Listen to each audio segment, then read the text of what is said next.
으쌰, 으쌰, 으차. 왔습니다.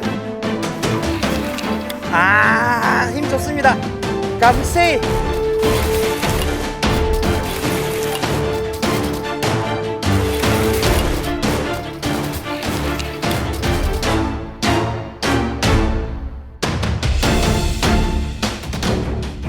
와, 한 70m 흘러가서 물었습니다.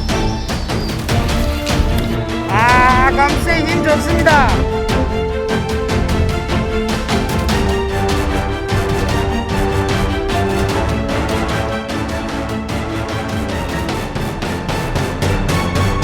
파이팅!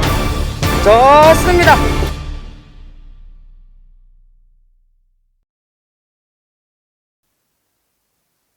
반갑습니다. 성골근 낚시 정충합니다.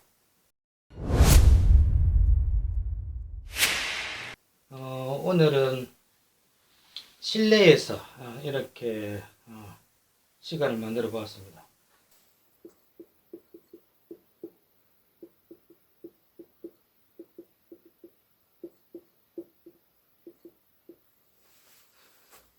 본류대 낚시는 또 제가 아주 추구하는 그런 낚시입니다. 오늘은 이 본류대 낚시에 대해서 한번 시간을 가져볼까 합니다.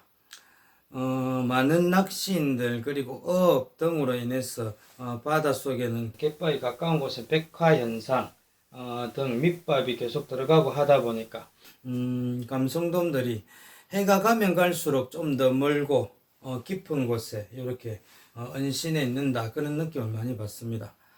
때문에 저는 본류대 낚시에 관해서 제가 또 생각하고 있는 낚시 여러분들과 공유하고자 이렇게 영상을 만들어 보았습니다.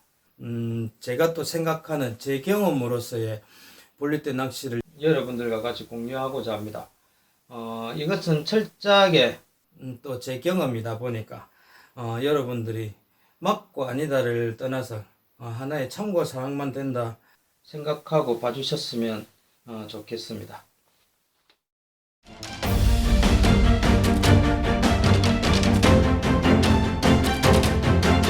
으쌰.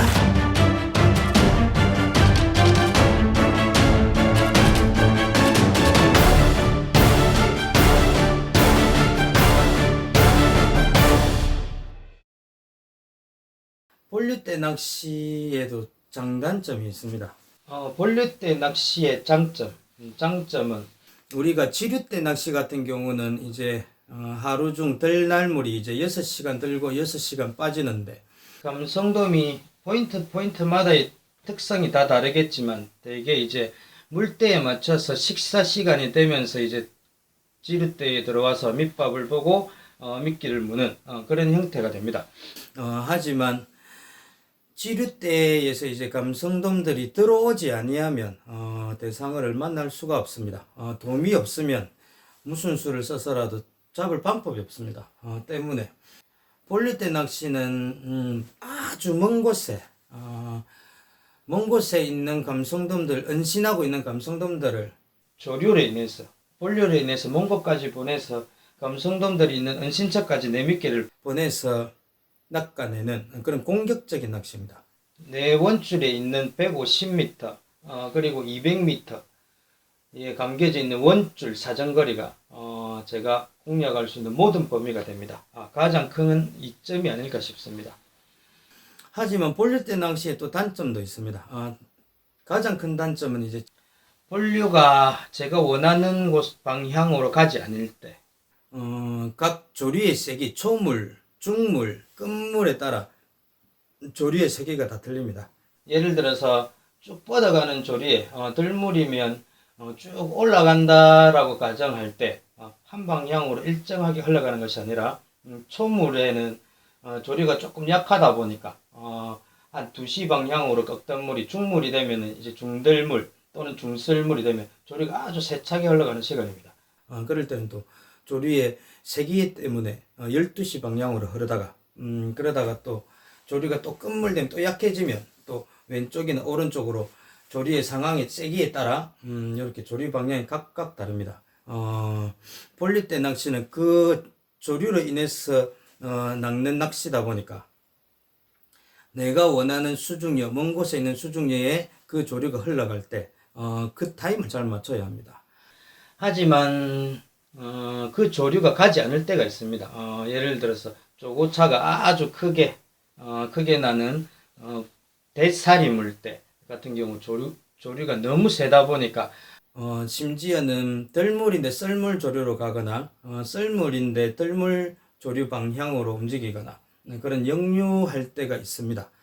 그럴 때는 어쩔 수 없습니다. 자연의 이치다 보니까 볼릴 때 내가 원하는 포인트를 공략할 수 없다 보니까 어쩔 수 없는 상황이 됩니다. 그게 바로 볼릴 때 낚시의 가장 큰 단점이 아닐까 싶습니다. 장점은 조류고 단점 역시 조류입니다. 단 볼릴 때 낚시에 낚는 감성돔들은 지류대에서 여러 마리 마리수를 낚을 때 저는 개의치 않습니다. 저는 그래도 볼류대를 선호를 하는데 그 이유는 상상을 초월하는 대물이 콸콸 흘러가는 조류 속에서 낚는 대물의 손맛 아주 끝내줍니다.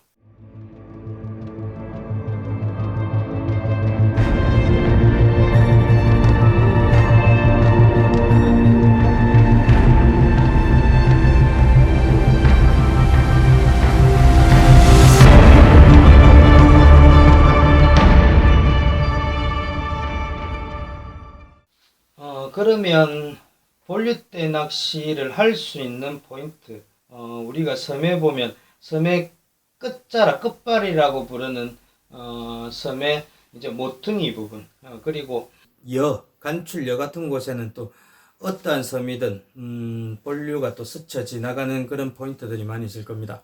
볼류대 낚시를 할 수 있는 포인트의 여건이 있습니다. 40m, 50m, 혹은 60m, 70m, 100m 이상이 된다 하더라도 먼 곳에 조류가 흘러가는 곳에 수중여 또는 암초지역 같은 그런 수중 장애물이 반드시 있어야 됩니다. 그래야 그곳에 이제 은신하는 감성돔들이 존재를 하기 때문에 볼류대 낚시가 가능한데, 볼류가 흐른다 해도 중간에 조류가 가는 중간에 수중 장애물이 없이 뻘로 형성되어 있다든지 밋밋한 수중 장애물이 전혀 없는 그런 곳에서는 또 볼류대 낚시 포인트가 형성되질 않습니다.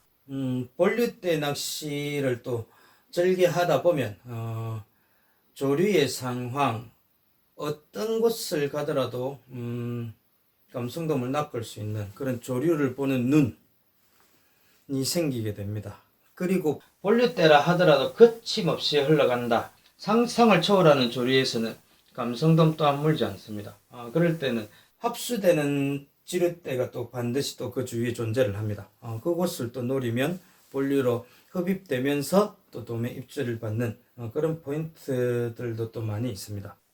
그런 포인트 같은 경우는 조금 전후를 하여 살아나는 물때까지는 또 들물, 날물 아주 이렇게 낚시하기 좋은 그런 여건이 됩니다.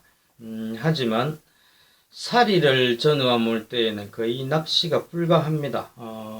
저녁히 채비를 한다고 해도 다 떠내려가 버리는 그런 조류 속에서는 그 조류가 죽는 타임이 옵니다.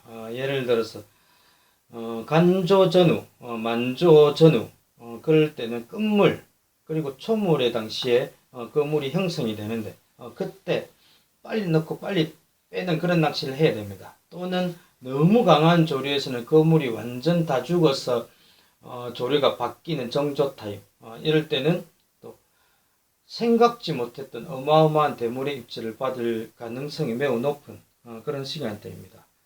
그리고 조류 상황을 예측해서 내가 어떠한 포인트에 해선할 것이다, 오늘 물때에 어떠한 조류가 형성될 것이다를 이제 생각을 하게 되면 시간대, 돔이 무는 그 시간 타임까지 저희는 거의 예측하면서 낚시를 할 수 있습니다.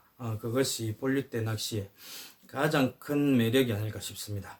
자, 그러면 볼류대 낚시의 입질 패턴, 내 손끝에 금지 손가락에 이제 원줄을 감도를 이제 집중을 하면서 타다닥 흘리다 보면은 돔이 물기 직전에는 타다닥 타다닥 타다다닥 타다다닥 무언가가 조리에 스며드는 그런 느낌이 그냥 인정사정 없이 확 가져가는 그런 입질을 보이기 때문에 이것이 입질이다 그런 생각이 누구나 느낄 수가 있습니다.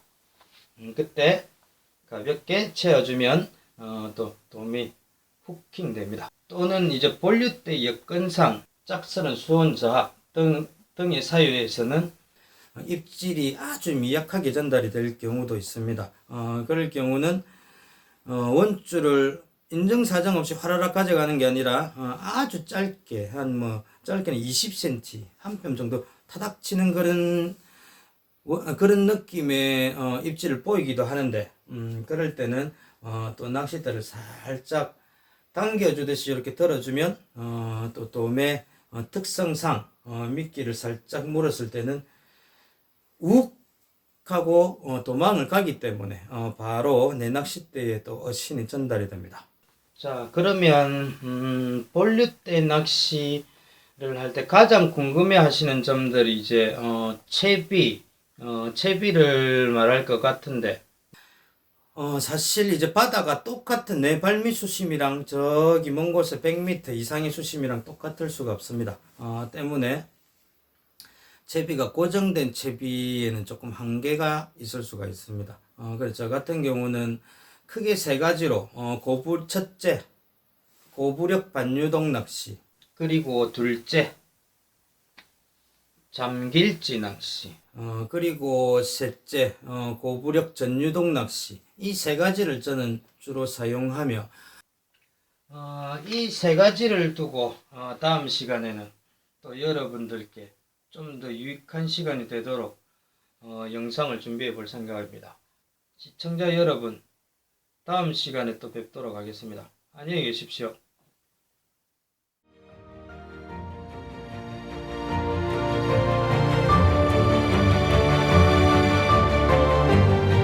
으차!